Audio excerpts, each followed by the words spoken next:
dia, bom dia. Good morning, everyone. Good morning, everyone. Good morning, everyone. Senti falta de uma musiquinha hoje. Devia ter colocado, né? Senti falta hoje de uma musiquinha. Hello, everyone. Good morning. Em inglês, tem uma expressão que a gente usa, que é uma expressão que eu gosto muito, e ela diz o seguinte: rise and shine. Rise significa se levantar, né? Por exemplo, a gente fala aqui the sun rises, né? Então, o sol se levanta, né? Então, rise significa se levantar. E shine significa brilhar. Então, essa expressão rise and shine significa se levante e, além de se levantar, brilhe, né? Então, para você aí, rise and shine, a melhor maneira da gente iniciar o nosso dia é aprendendo, é crescendo, é evoluindo. Olha, a sensação que a gente tem quando a gente, logo no início do dia, já aprende alguma coisa nova, já reflete sobre alguma coisa que faz a gente melhor, só isso já faz com que a gente tenha um dia diferente. É muito importante que quando você inicia o seu dia, você já inicia o seu dia de uma maneira positiva, sempre procurando crescer, procurando evoluir. Olha aí, o Douglas está falando que lá em Portugal, aqui em Portugal já é good afternoon. Já é good afternoon. Né, Douglas, aí em Portugal. Douglas, vou falar o seguinte, eu vou lançar inclusive meu curso de inglês em breve. E vou também liberar a venda em Portugal do curso. Eu queria que você me falasse uma coisa. Nas vezes que eu estive em Portugal, em Lisboa, em Porto, algumas cidades, eu senti que as pessoas em Portugal falam um pouco inglês, né? Eu não sei se isso faz algum sentido. Depois você me fala aí, tá?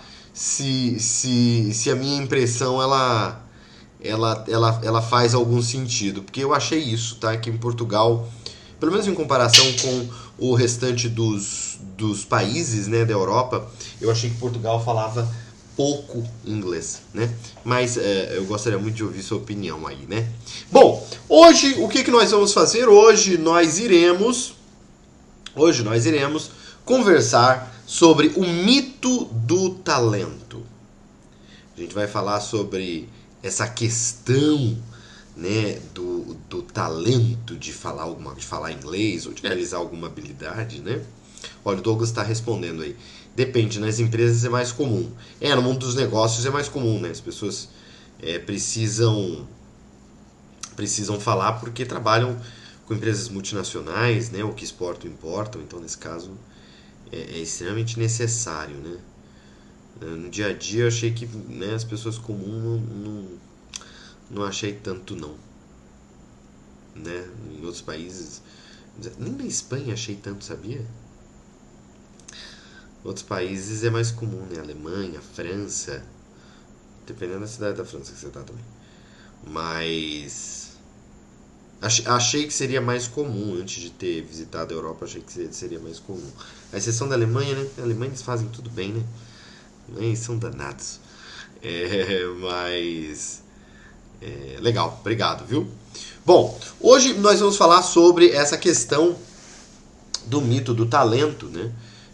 Eu vou começar falando um pouco do que é o talento. Eu acredito o seguinte, que boa parte dessa nossa conversa hoje vai servir para você, mesmo que não seja somente sobre a habilidade de falar inglês. Mas no finalzinho eu vou especificar um pouco mais de como é que a gente pode aplicar boa parte dos conceitos que a gente vai ver aqui para, né, o ensino de inglês, mas eu acredito que isso pode servir para qualquer habilidade que nós queiramos desenvolver, né?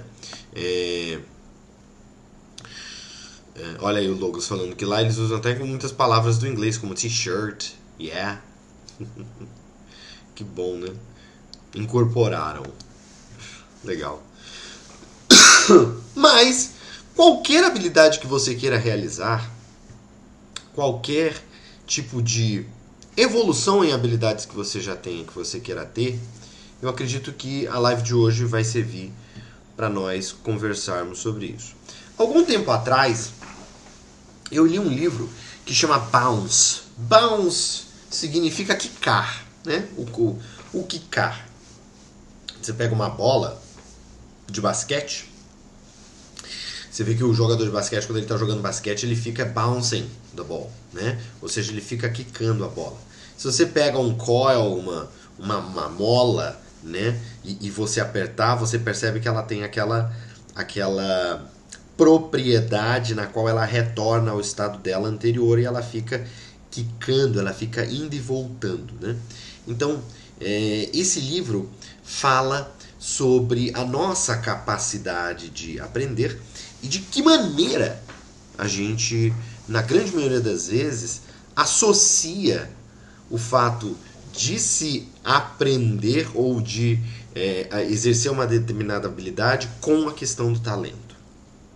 Muitas vezes as pessoas falam, ele não faz isso, ele não realiza aquilo porque ele não tem talento, né? Ou aquela pessoa é muito extraordinária naquilo que ela faz porque ela tem muito talento. Ou seja, o talento ele serviu e serve ainda muitas vezes para poder dar uma explicação para resultados extraordinários que uma determinada pessoa consegue quando ela realiza alguma atividade ou quando ela tem alguma habilidade. A pergunta que a gente precisa se fazer é a seguinte: o que é esse talento? O talento ele é algo que existe dentro da pessoa e nasce com essa pessoa e vai exercer um papel na vida dessa pessoa e, consequentemente, na carreira dessa pessoa,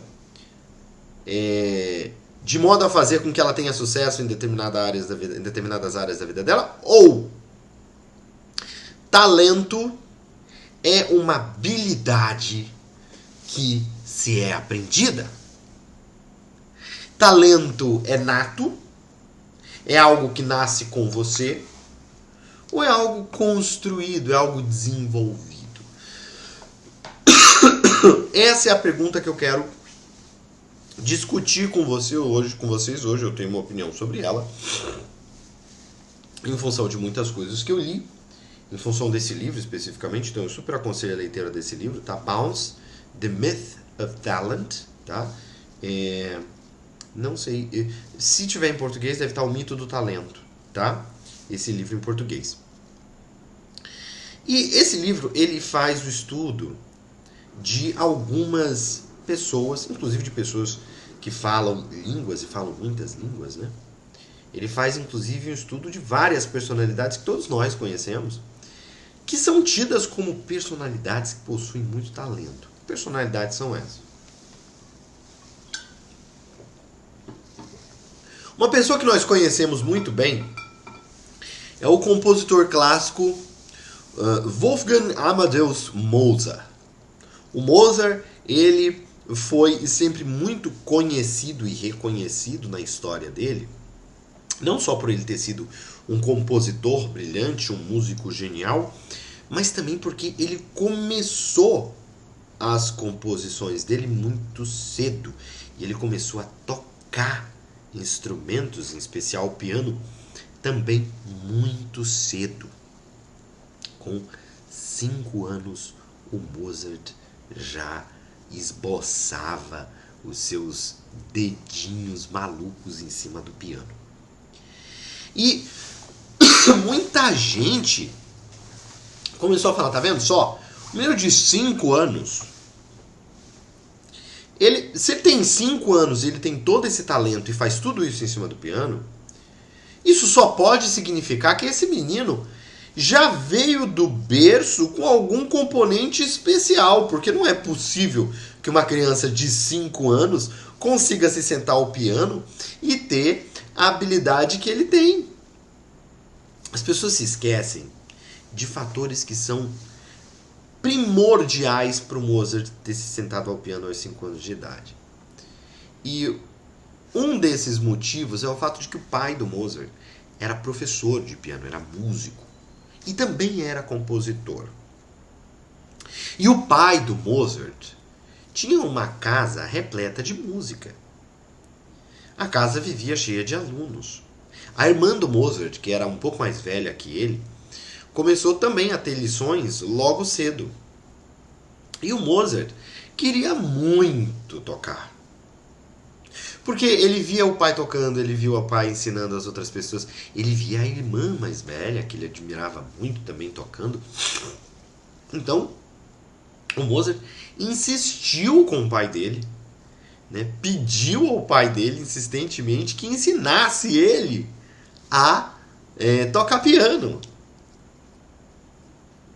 O Mozart foi motivado muito pelo desejo que ele tinha de participar daquela vida musical que existia na casa dele, entende? Ele tinha muito esse desejo. E como ele tinha esse desejo, então ele sempre pediu muito para o pai para que ele pudesse aprender. E aí o pai começou a dar lições para o Mozart começou a se desenvolver desde cedo e tudo mais. Mas normalmente esses detalhes da vida do Mozart não são muito falados, né? Porque é sempre muito mais romântico você cultivar essa ideia de que ele é um gênio e de que ele nasceu com alguma coisa muito especial e que isso faz dele muito diferente de todas as outras pessoas, né? Essa genialidade dele faz dele alguém que não pode ser comparado ou alguém que não pode ser modelado, né? Porque quando a gente faz isso, no fundo, o que a gente está fazendo, quando a gente... Veja bem, em hipótese alguma, eu estou questionando a genialidade das pessoas, muito menos a do Mozart. O que eu estou querendo dizer é que a gente tem que tomar cuidado quando a gente coloca essa genialidade num pedestal que significa que essa pessoa possui um componente especial dentro dela, que normalmente a gente chama de talento, que faz com que resultados semelhantes ao que essa pessoa alcançou não possa ser alcançado.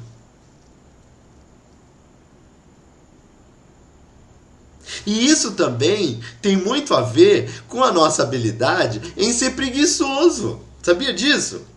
Porque quando a gente põe aquela pessoa naquele pedestal, quando a gente fala que aquela pessoa é muito especial porque ela tem muito talento, a gente, de uma certa maneira, já se redime da necessidade de ter que se esforçar o suficiente para poder conseguir ser tão bom quanto aquela pessoa. Porque, afinal de contas, aquela pessoa é especial. Então não tem como você atingir resultados parecidos com dela. Não tem como você ser genial tanto quanto ela. Porque ela é especial. Ela nasceu com algo especial. Ela tem talento. Então, como não tem como, então eu vou ficar aqui fazendo a minha coisa mediana, a minha coisa medíocre, a minha prática medíocre, porque não tem como eu ser igual àquela pessoa. Porque aquela pessoa não, aquela pessoa ela é especial. Aquela pessoa ela tem muito talento. Então, isso também é uma maneira que a gente acha de se esquivar da responsabilidade que a gente tem sobre a prática que a gente precisa ter e o esforço que a gente precisa fazer para alcançar aquele resultado que a gente quer. Então é muito importante que a gente tome cuidado com isso. E na grande maioria das vezes, o que acontece muito é isso. Quando a gente põe essa pessoa lá nesse pódio, a gente está se colocando à parte, e quando a gente se coloca à parte, a gente também está falando pra gente que não adianta a gente se esforçar, que não adianta a gente praticar muito, porque a gente jamais vai conseguir ser igual àquela pessoa. Então, o talento ele tem essa mítica, né? Ele tem essa aura de algo que é muito especial e que ou ele nasce com aquela pessoa, ou a pessoa vem com aquele talento, ou então aquela pessoa jamais vai conseguir ter um desenvolvimento, jamais vai conseguir ter uma habilidade genial como as pessoas que têm talento têm, né?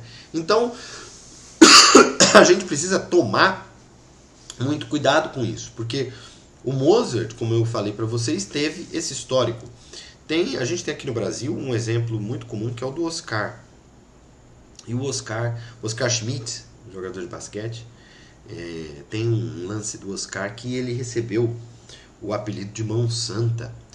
Mão Santa porque nos arremessos que ele fazia de 3 pontos, ele tinha uma sorte, ele tinha um número de acerto, um percentual de acertos muito maior do que a grande maioria dos jogadores. E todos, né, começavam a dizer, gente, a mão desse cara é santa. Né? Porque quando eu estou dizendo que a mão é santa, o que eu estou querendo dizer? Que ele tem um componente especial, um talento especial, inato dele, que por mais que eu tente, por mais que eu me esforce, eu não vou conseguir alcançar. Porque afinal de contas, a mão dele é santa, é divina. E o Oscar brigou, inclusive, algum tempo da vida dele, com esse apelido. Né?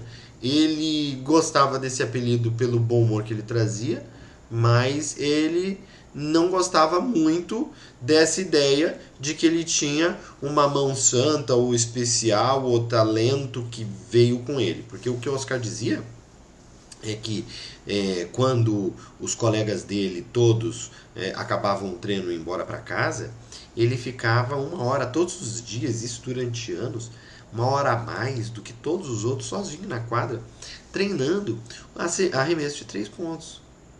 Então, assim, treinando arremessos à cesta.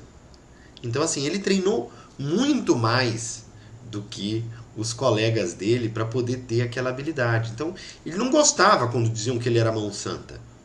Ele não gostava, porque ele falava assim, mão santa, você não sabe o tanto que eu tive que me esforçar, o tanto que eu tive que treinar para eu conseguir atingir a habilidade que hoje eu tenho. Entende? Então, o que a gente precisa entender aqui, o que eu quero mostrar para vocês, inclusive o Pelé é do mesmo caso. Tá? Todo mundo ia embora depois do treino e o Pelé ficava chutando no gol, ficava sozinho treinando. E ele falou que muitas vezes, às vezes, treinava no escuro. Tá? Isso por anos a fio. Até que, de repente, esse cara brilha e todo mundo acha que ele tem um talento especial e que ele nasceu com alguma coisa especial. O Ayrton tinha muito isso, né? Eu me emociono muito de falar no Ayrton, eu gosto muito do Ayrton. O Ayrton é um ídolo brasileiro que eu tenho certeza que é compartilhado por muitos de vocês aí, o Ayrton Senna. E todo mundo falava que o Ayrton tinha muita sorte na chuva, né? Muita gente dizia isso, que o Ayrton, toda vez que chovia, né? Eu não sei qual a idade que você tem aí do lado, se você acompanhou algumas das corridas do Ayrton Senna, mas se você não acompanhou, eu aconselho você a assistir novamente. No YouTube tem algumas das corridas do Ayrton, às vezes tem até alguns melhores momentos das corridas do Ayrton, corridas que o Ayrton sofreu muito, corridas inclusive que ele perdeu marcha do carro, tem algumas coisas que só o Ayrton foi capaz de fazer e que ninguém nunca mais repetiu, tá? Na história da Fórmula 1. O Ayrton era um homem extraordinário e o que é engraçado é que todo mundo falava que na chuva ele tinha muita sorte, né? Só que na chuva, na verdade, antes dele correr, o Ayrton andava o autódromo inteirinho, agachado, né? Fizesse sol ou fizesse chuva, ele anotava tudo num caderninho, todos os desníveis que existia, ele andava agachado assim, fazia assim com o olho para poder ver o desnível da pista, estudava toda a pista, e quando chovia, ninguém entendia direito o que ele estava fazendo, né?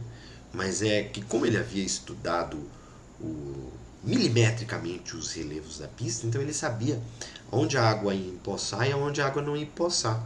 Então ele conseguia desviar, né, de todas essas poças de água que tinham na pista, porque ele sabia onde estava, né? E ninguém entendia, ninguém sabia. Então, mas ele fazia tudo isso, ele se esforçava, né? E aí é muito fácil, né? Depois que a pessoa se esforça, depois que a pessoa tem uma energia, joga uma energia extraordinária para poder conseguir desenvolver alguma coisa, chega alguém e fala, olha só, que talento você tem. né? Então, para algumas pessoas isso chega a ser até meio ofensivo, sabe? Isso chega até a ser meio ofensivo, porque é como se você de uma certa maneira desmerecesse o esforço daquela pessoa, o sacrifício daquela pessoa, né? Tem algumas pessoas que enxergam dessa maneira. Tá bom, Bruno, mas se o talento ele é algo que pode ser desenvolvido, como é que a gente desenvolve o talento? Eu quero falar inglês. Eu quero falar inglês como o meu role model fala inglês, como aquela pessoa que eu admiro muito, né? Aquela pessoa que é minha referência em inglês. E eu quero falar inglês tão bem quanto essa pessoa fala inglês. Como isso é possível? De que maneira isso é possível? Existem dois tipos de prática. Uma prática que é o practice, que é o common practice, que é o regular practice, ou seja, uma prática comum, uma prática regular, que é quando você repete alguma coisa de maneira a se tornar especialista naquilo, bom naquilo, né? Então você faz aquilo muito, né? O exemplo clássico para isso é o motorista de Uber, ou motorista de táxi. O motorista de táxi, ele conhece muito bem a cidade, porque ele já andou por todos os cantos da cidade. Toda vez ele leva um passageiro em algum lugar, então normalmente ele sabe quais são as ruas da cidade que são mais movimentadas, que são menos movimentadas, em quais horários essas ruas estão mais movimentadas e menos movimentadas. Ele sabe qual que é a faixa que ele pega na rua para ele conseguir andar mais rápido, porque ele sabe que numa determinada rua, em um determinado horário, muitas pessoas vão dobrar para uma determinada região, então uma faixa normalmente anda mais devagar do que a outra. Enfim, ele conhece todos esses hacks do trânsito na cidade na qual ele atua, porque ele está acostumado a fazer isso, ele faz isso todos os dias, ele faz isso repetidamente. Então ele acaba conhecendo todos os meandres que existem naquela cidade e no trânsito daquela cidade. Agora, o motorista de táxi, ele não é um piloto de Fórmula 1.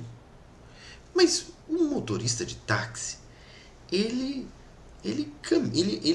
dirige, ele pilota, ele dirige todos os dias, né? Há quem diga, inclusive, que talvez a Fernanda entrou aí. Good morning, sweetie. Good morning. Estamos falando sobre talento e sobre prática. Muitas vezes, esse motorista de táxi, quando ele está lá exercendo lá o dia a dia dele, né, ele tem uma prática que é o que eu chamo de prática regular. O que é a prática regular? A prática regular, ela é uma prática que ela não tem um sistema de prática que foca no crescimento e na evolução daquela habilidade. Existem dois tipos de prática. Uma prática regular e uma outra prática que eu chamo de prática deliberada. Ou em inglês, o termo é mais bonito, chama deliberate practice. O que é o deliberate practice? O deliberate practice é a prática que o piloto de Fórmula 1 faz. Não é a prática que o motorista de táxi faz. Porque a prática do motorista de táxi, ela é recorrente. Mas ela não busca fazer com que o motorista de táxi dirija melhor. Ela não tem como foco a melhora e evolução das habilidades de trânsito daquele motorista. Então, muito provavelmente, o motorista de táxi ou de Uber ele tem mais horas dirigindo do que um piloto de Fórmula 1 treinando. Mas, em compensação, o piloto de Fórmula 1 dirige com uma habilidade extraordinariamente superior à do motorista de táxi.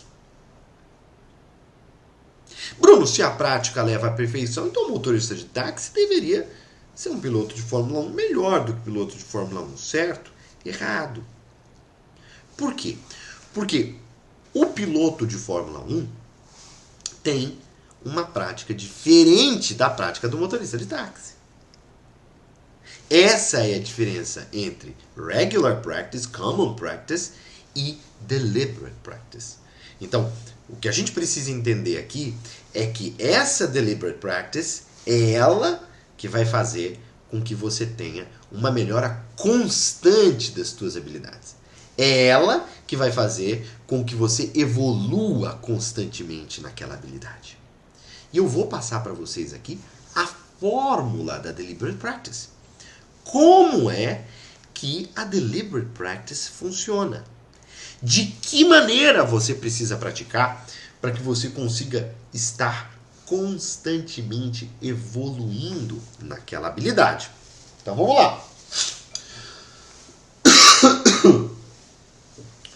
Como eu te falei, no practice o objetivo é repetir, é fazer aquilo várias vezes.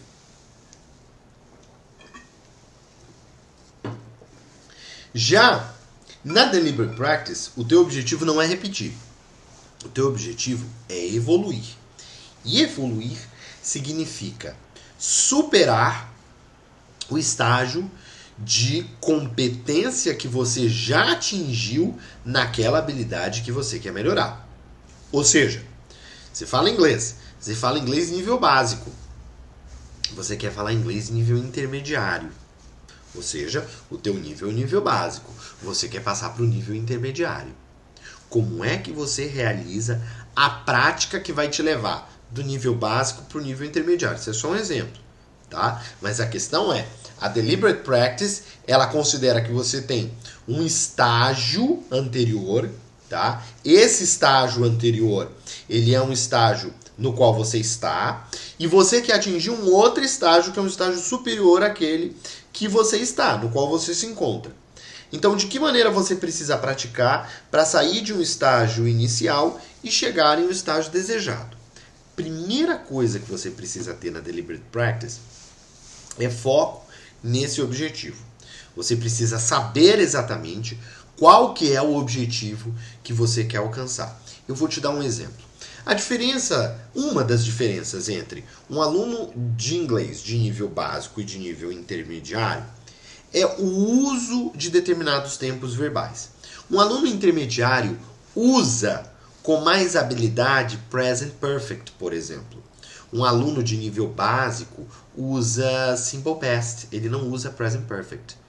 Então, um objetivo seu dentro da deliberate practice pode ser usar o present perfect. E aí você vai precisar se forçar a usar o present perfect. Tá? Eu vou dar um exemplo para vocês. Nesse livro que eu li, no Bounce, ele fala sobre equipes de patinadores no gelo. É muito interessante esse fato. Uma pesquisa foi feita com 2 grupos diferentes de patinadores no gelo. O primeiro grupo era um grupo de patinadores de elite. Eram os medalhistas de patinação no gelo no Canadá. E aí eles fizeram uma pesquisa com esses patinadores de elite, com esses medalhistas internacionais, sobre quantas vezes esses atletas caíam enquanto eles estavam treinando. Ou seja, qual era o número de quedas que esses atletas tinham enquanto eles estavam treinando.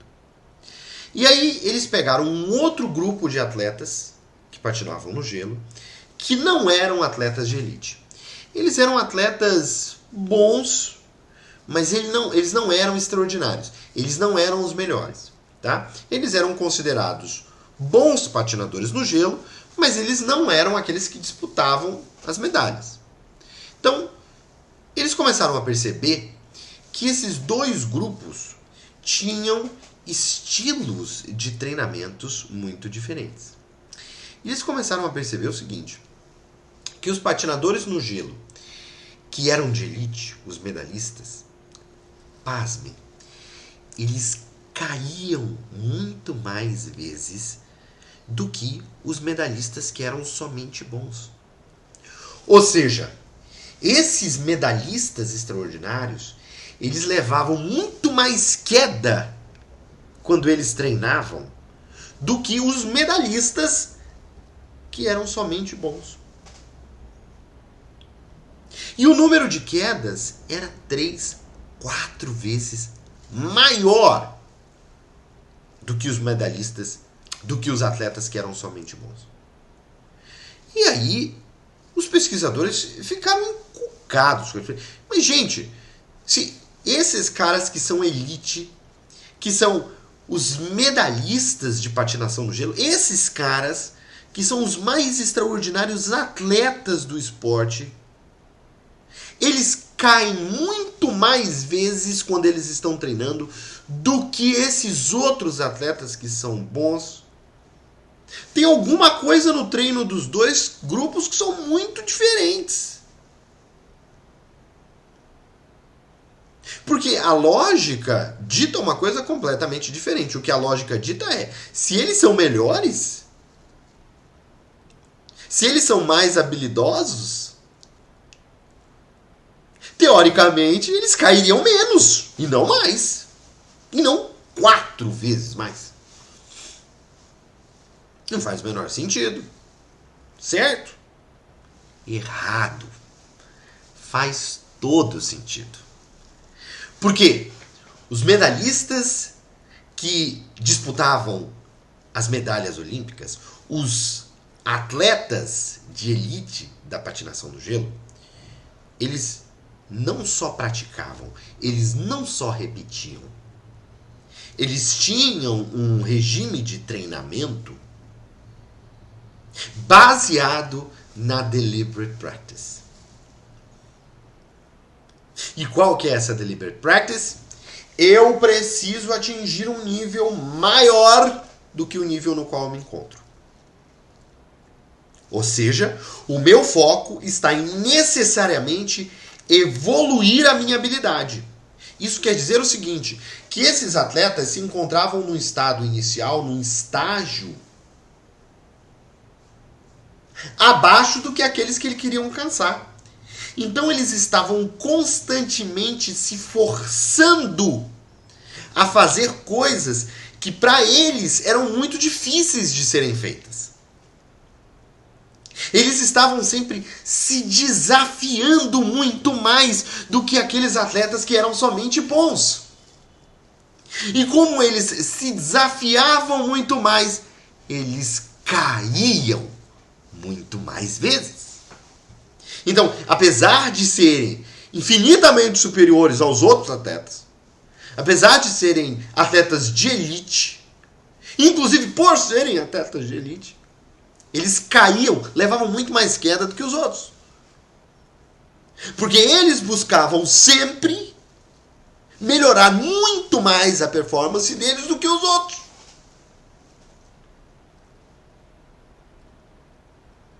E aí está a chave da deliberate practice. Como é que ela funciona? Ela funciona da seguinte maneira. São 3 estágios importantíssimos da deliberate practice. 3 estágios. O primeiro estado é o seguinte. Foco. Você precisa saber especificamente qual é o objetivo que você quer alcançar. Ou seja, eu quero alcançar uma determinada habilidade que seja superior a essa que eu tenho. Então essa é uma condição muito importante. Eu preciso saber qual que é esse estágio que eu quero alcançar. Olha, hoje eu sou um aluno básico, eu não uso Present Perfect. Então uma coisa que eu preciso fazer é utilizar Present Perfect. Cara, quando você começar a utilizar Present Perfect, quando você começar a utilizar um tempo verbal em inglês que normalmente você não usa, você vai errar muito. Isso é perfeitamente normal. São as quedas que você vai levar. Esse é o segundo estágio da deliberate practice. O segundo estágio da deliberate practice é a prática com o foco na evolução. Depois que você estabeleceu o teu objetivo dentro daquela prática, depois que estabeleceu o estágio no qual você quer chegar, você vai começar a praticar no sentido de atingir aquele estágio. E pode ficar tranquilo, você vai levar muita queda, assim como os patinadores. Você vai errar muito, você vai fazer muita besteira. Se você quiser reproduzir um fonema de palavras que são mais difíceis de você pronunciar, cara, você vai pronunciar muitas vezes errado. Você vai cair muito, que nem os patinadores. Esse é o segundo momento da deliberate practice. Quando você está praticando e você está com foco no teu objetivo. E é nessa hora que você precisa entender que isso faz parte do processo. E que a queda faz parte do processo. Principalmente quando a gente está falando em falar inglês, os alunos correm muito dos erros. Os alunos ficam com vergonha, ficam com medo de errar. Os alunos não querem errar porque eles se sentem menores com relação a isso. Esquece isso, você tem que deixar de lado. Você tem que saber que é exatamente nessas quedas, é exatamente em pronunciar muitas vezes errado uma determinada palavra que você vai conseguir chegar onde você quer. Que é naquele estágio superior no qual você vai desenvolver a tua fala. É muito importante que você saiba disso. É nessa hora da deliberate practice, nessa hora em que você está praticando com um foco naquela habilidade maior, naquela habilidade mais desenvolvida, é que você vai cair. Então, o terceiro passo da deliberate practice, o terceiro estágio da deliberate practice é a chancela desse processo, que é o feedback. Feedback, ou seja, primeiro eu tenho foco no objetivo que eu quero alcançar, naquela habilidade maior que eu quero alcançar, depois é prática com foco naquela habilidade, ou seja, exigindo sempre de mim atingir aquele estágio maior, nunca me conformando com simplesmente só fazer aquilo que eu já sei fazer, não, é procurar sempre atingir aquele estágio maior, e a terceira a fase disso é o feedback. O que eu fiz errado, como é que eu consigo melhorar, enxergar o que eu fiz errado e como é que eu consigo melhorar, olhar, olha, isso daqui foi assim, assim, assim, eu fiz assim, assim, assim, assado. Então tá, então agora vou tentar fazer de uma outra maneira para eu conseguir melhor. Bruno, especificamente em falar inglês, como é que a gente faz esse feedback? Olha, é muito simples, tá? Você pode fazer isso, se você estiver fazendo, por exemplo, exercícios gramaticais, no exercício gramatical, é só você pegar as respostas do exercício. Você está ali, você fez o exercício, você mesmo vai corrigir. Bruno, eu sou um aluno que eu estudo sozinho em inglês. Ótimo. Você está lá, você depois vai conferir as respostas. Não entendi. Eu escrevi isso aqui, mas a resposta é isso aqui. Por que é a resposta é isso aqui? Vou lá de novo dar uma olhada na teoria. Vou revisar por que é isso, por que é aquilo. É nessa hora, nesse feedback, que você está conseguindo entender, que você está conseguindo assimilar e que você está descobrindo dentro do teu cérebro caminhos que vão te levar até onde você quer chegar. Tá? E aí, Bruno, na minha fala, como é que eu consigo ter um feedback na minha fala? Você consegue ter um feedback na tua fala com listening. Faz o seguinte, quer saber se a tua pronúncia está boa? Pega uma música, pega um áudio em inglês, pega um vídeo em inglês e aí você vai repetir, né? A música é melhor porque você tem a letra da música. Então você pode cantar, não precisa cantar bonito porque você não está treinando voz. Você está treinando pronúncia. Tá? E aí você repete, aí depois você ouve a música para saber o quanto da tua pronúncia tá igual ou parecida com aquilo, entende? E aí você fica treinando, que o feedback tá ali no que você tá ouvindo. O que eu estou reproduzindo está parecido com a pronúncia, não é com a voz, tá? A não sei que você queira ir pro The Voice Brasil, você pode treinar para as duas coisas, mas se não for o teu caso, só a pronúncia já tá bom. Ouve a música, vê se o que você tá ouvindo tá parecido com a pronúncia daquilo que você tá falando. Uma outra maneira de você fazer isso, que eu acho, na minha opinião, uma das mais inteligentes, é pegar um texto, gravar ao texto, tá? Então, por exemplo, você tem um listening, tá? Você tem uma música que você sabe como é a pronúncia daquilo, você tem um vídeo no YouTube que você sabe como é a pronúncia daquilo. Pega o script daquilo, grava você lendo. Porque quando você grava você lendo, depois você escuta. O teu senso crítico, ele aumenta, tá? Quando você está escutando depois que você gravou. E aí com isso você tem o feedback, tá? Que é o terceiro passo da deliberate practice, dessa prática que é deliberada, dessa prática que vai fazer com que você evolua, com que você cresça. A Ana Carla tá falando aí que lá em Belém é feriado hoje, né? Em feriado, sabe como é que a gente fala feriado em inglês? Holiday, né? Então hoje é um holiday lá. Tem tem alguma coisa a ver com a emancipação do Pará, né? O Pará foi o último... A adesão do Pará, se eu não estou enganado, não é emancipação não, eu errei. É a adesão do Pará à independência do Brasil, alguma coisa assim, ou a república, alguma coisa nesse sentido. Não sei exatamente quais são os fatos históricos, mas é algo, se eu não me engano, é a adesão do Pará, se eu não estou enganado. É o feriado que é lá em Belém do Pará. Pois bem, hoje o que foi que a gente viu? A gente viu... justamente a gente discutiu sobre essa questão do talento, tá? Então, fazendo um review de toda a nossa live de hoje, a gente discutiu sobre talento, a gente viu exemplos de pessoas que são tidas como pessoas que têm um talento, são geniais, nasceram com alguma coisa muito especial, e a gente viu que dentro da história dessas pessoas a gente tem, na verdade, muito sacrifício, muito esforço e muita prática envolvida. Mas não é qualquer tipo de prática, né? A gente viu aqui o exemplo do Oscar Schmidt, do Pelé, a gente viu o exemplo do Ayrton Senna, a gente viu o exemplo do Mozart, e a gente viu que não é uma prática qualquer, que a prática qualquer, que é a prática, por exemplo, que faz o motorista de táxi, que faz o motorista de Uber quando ele está dirigindo, não é uma prática deliberate, não é a deliberate practice, é só uma practice, né? Porque se fosse deliberate practice, ele não seria motorista de táxi, ele seria piloto de Fórmula 1. O que diferencia o piloto de Fórmula 1 do motorista de táxi é o tipo de prática que eles têm. E o piloto de Fórmula 1, ele não faz uma practice comum, ele faz uma deliberate practice, ou seja, toda vez que ele está treinando, ele está buscando fazer coisas melhores. Ele está buscando nos detalhes como é que ele faz aquela curva melhor, como é que ele faz aquela ultrapassagem melhor, e aí ele vai cada vez treinando coisas específicas para poder conseguir melhorar e desenvolver aquela habilidade dele naquele sentido. E aí a gente começou a dissecar a deliberate practice. O que é a deliberate practice? A deliberate practice é essa prática deliberada que funciona em 3 estágios. O primeiro estágio, que é quando a gente decide aonde a gente quer chegar e a gente tem foco no nosso processo de evolução.